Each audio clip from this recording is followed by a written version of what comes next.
Hello, my name is Chaz Nicholas, and I work for the Missouri Developmental Disabilities Council.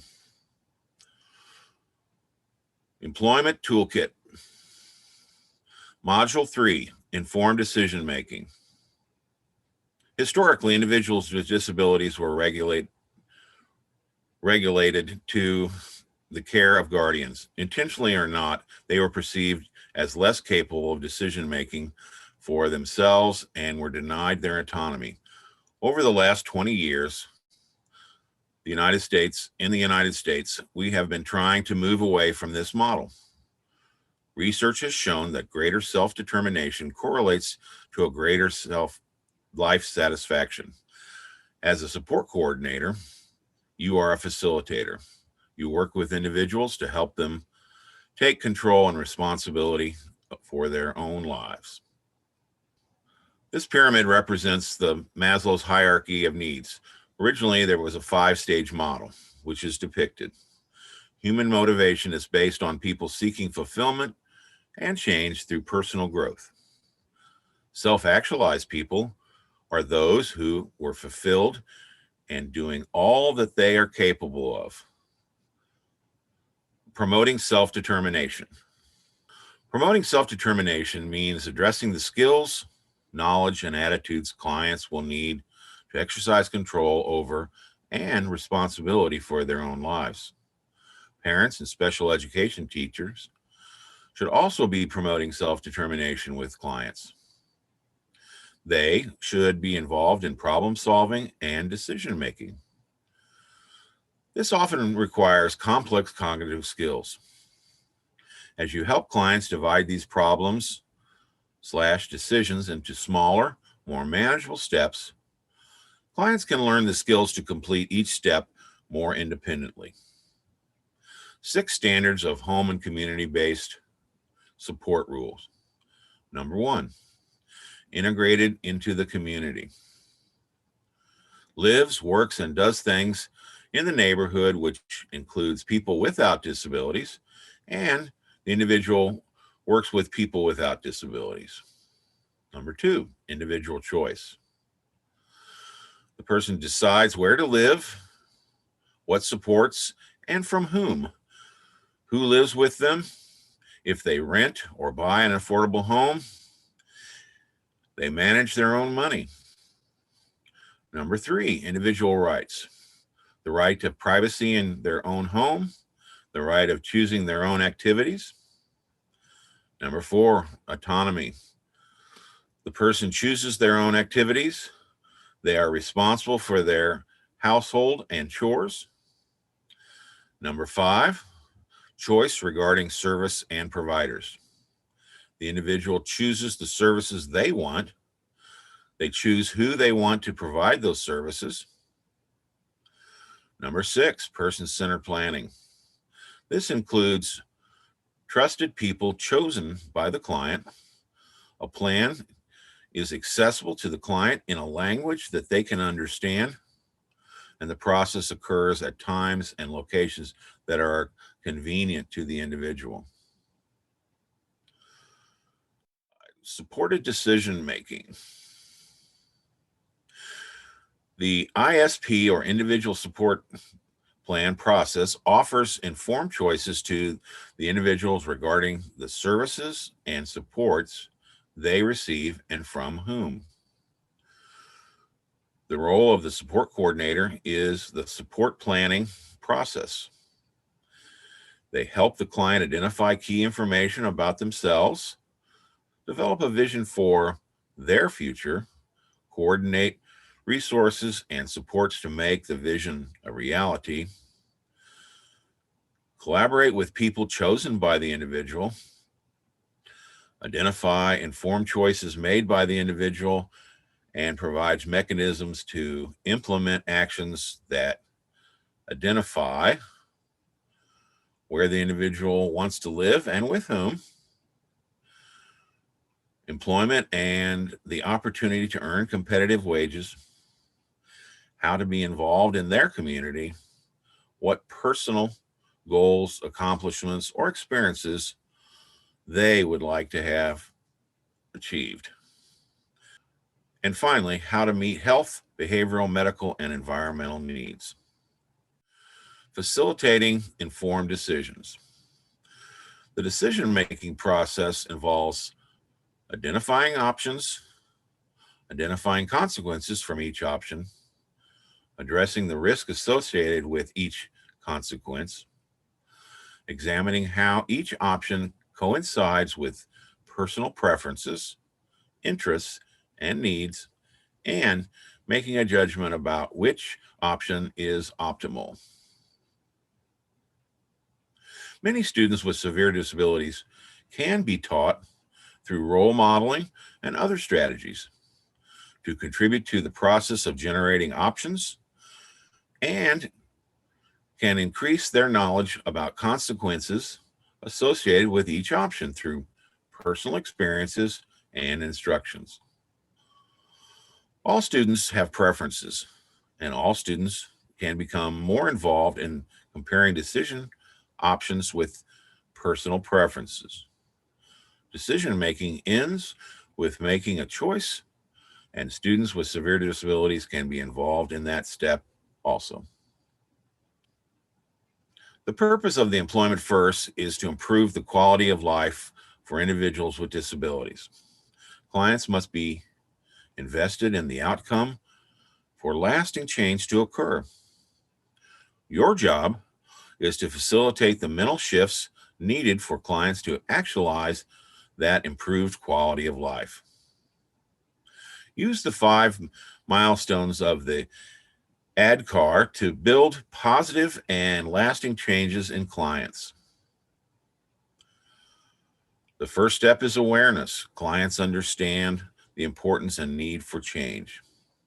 Also, it grows with communicating with the client. The second milestone is desire. Clients desire to engage and participate in the change. Countering the mental blocks with what if questions. Supporting clients as they create an empowered vision of their future. Third, knowledge.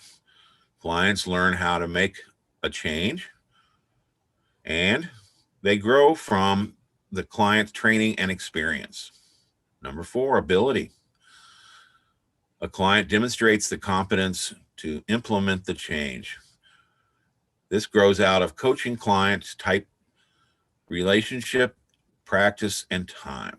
And finally, reinforcement.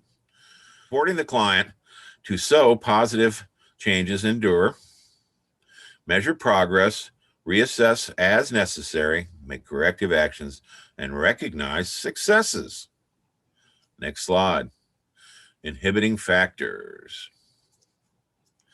Handling inhibiting factors, such as the individual is too young to talk about their interests. If that's true, ask what they want to be when they grow up. Encourage the individual to be independent and have responsibilities. Connect individuals and families to opportunities that develop interpersonal skills. Fear and barriers. Helping individuals find out what is preventing them. Provide education to the individual. Problem solve solutions to barriers with the individual. Talk about pros and cons of working and connect the individual to work that interests them. Barriers to employment. The first barrier is looking for work. Difficulties looking for work are widespread, encountered by more than half of the non-working adults with disabilities. 53% report a lack of appropriate jobs. 29% report the lack of transportation. 23% report the lack of information about jobs. And finally, those with less education and experience also report the highest difficulty in finding jobs. Another barrier is work accommodations. A third of non-workers report needing accommodations to work. 2/3 of non-workers report not needing accommodations or being unaware of how accommodations work. And finally, the need for accommodations limits employment prospects. The next barrier is transportation and work. Currently, the use of public transportation is low among adults with disabilities. 80% of adults with disabilities have public transportations in their area. But only 20% of non-workers use public transportation. 5% use special transit systems. Only 12% of non-workers and 4% of workers with disabilities report limited use of public transportation due to health problems and impairment.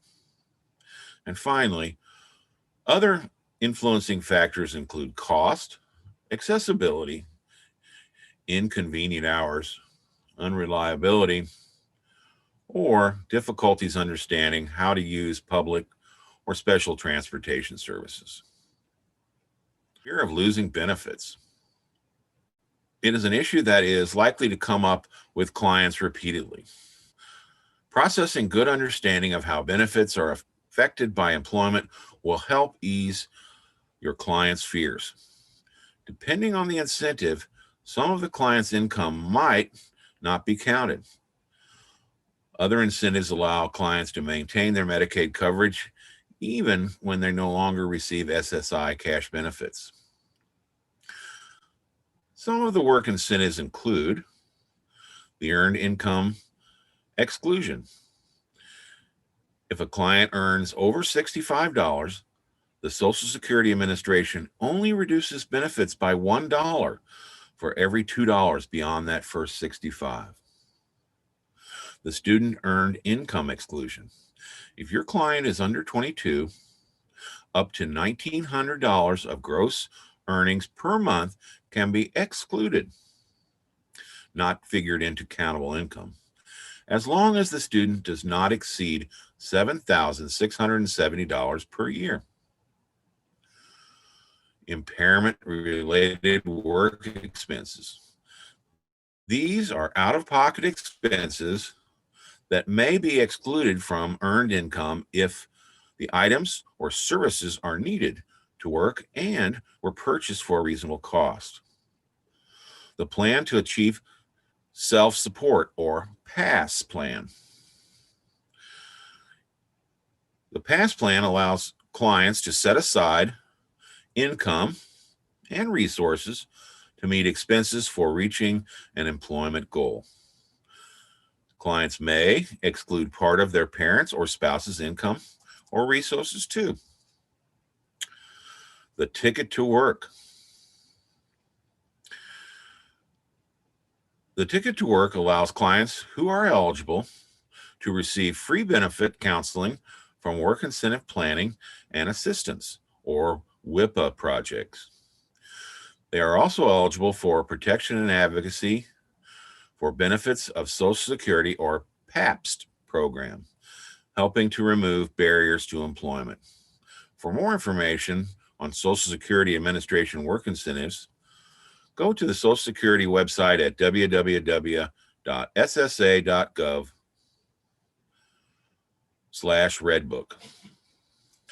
Underage clients. When working with clients who are too young to work with families to instill employment expectations, be sure to ensure age-appropriate supports. Take actions to improve employment and post-secondary outcomes, such as self-determination skills, exploring interests, assisting the individual to learn about work, career opportunities, and present opportunities to expand and build social capital. Also, develop and improve and practice independent living skills. 4 primary types of day employment and services for clients with intellectual or developmental disabilities. The preferred option is integrated employment. Integrated employment is paid, it's competitive and supported, and may be employed as the individual may be employed as an individual, as a group, or self-employed. The next type is community-based non-work. This provides individuals with access to community activities and activities including volunteering, using community recreation, and leisure resources. The third type of option is facility-based work.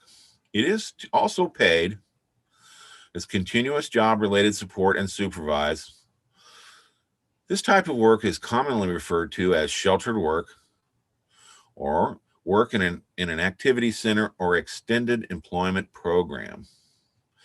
And finally, the last option is facility-based non-work. It's unpaid. It often is day activities. It is habilitation and medical daycare programs. Pre-employment preparation. The optimal outcome for pre-vocational services is competitive integrated employment in the community where individuals are compensated at or above minimum wage with the same level of benefits paid to them as non-disabled coworkers. Pre-vocational services are not a prerequisite to employment. Services are not intended for long-term support, and individuals must have employment goals in their person-centered services or their individual support plan. Facilitating career planning. The first resource that will be very helpful to you is the Career Planning Guide. This is available at the Missouri Developmental Disability Council's website. This is a workbook. It's self-directed and helps the individual find the resources that they need to move forward to developing a career. Another great resource is from the Missouri Department of Mental Health, Developmental Disabilities, the Employment Services Overview. Discovery. Discovery is a process that helps identify community supports that may be needed and ensure appropriate referrals have been made. These may include, but are not limited to, vocational rehabilitation, Centers for Independent Living, county boards, and the Missouri Job Centers. Exploration. Exploration helps match career interests, skills, and academic coursework with work experiences. It includes informational interviews, job shadowing, and some volunteering. Next is development and negotiation. Development and negotiation helps coordinate assistance with job interviewing skills. It includes resume development, completing job applications, and identifying accommodations clients may need in the workplace. Supportive employment. Again, I want to remind you about the Career Planning Guide that's available at the Missouri Developmental Disability Council's website. This includes a number of items such as self-advocacy. You should encourage clients to speak up for themselves. Self-disclosure. You can help clients discern if they should disclose their disability to employers or not. Make sure that the client realizes that unless the disability affects their direct employment, perhaps that they may want to not disclose at that time. Accommodations. Clients should have access to the things that they need to help them perform their duties. Employment specialists. Employment specialists supplement the client. It scaffolds the client's self-advocacy, and independence, and provides coaching services that will fade away over time. And support coordinators. Support coordinators continue to monitor the satisfaction and needed supports the individual may be seeking. They continue to access vocational goals. They coordinate additional supports whenever needed, and the support coordinator helps problem solve issues as they arise. There is a list of resources that you will see below. that could be a great help to you, including the Disability Benefits 101. There is a link on each one that can help you access more information.